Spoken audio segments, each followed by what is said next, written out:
আচ্ছা ঠিক আছে, শোন, একদম টেনশন করিস না। তো দাদাবুকে আজই আমি বলবো, ঠিক আছে? আজকে বলে আমি কোথাও না কোথাও একটা লাগিয়ে দেওয়ার চেষ্টা করবো তোকে, ঠিক আছে? শোনো না, কি বলি? হ্যাঁ বলো, তাড়াতাড়ি, একটু ব্যস্ত আছি।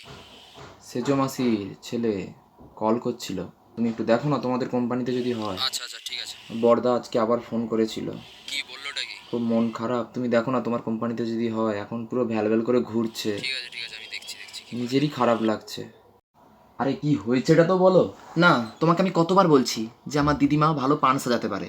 তোমাদের কারখানার গেটের বাইরে একটা পান দোকানে স্টল করতে দিলে কি হয়, ক্ষতিটা কি হয় গো?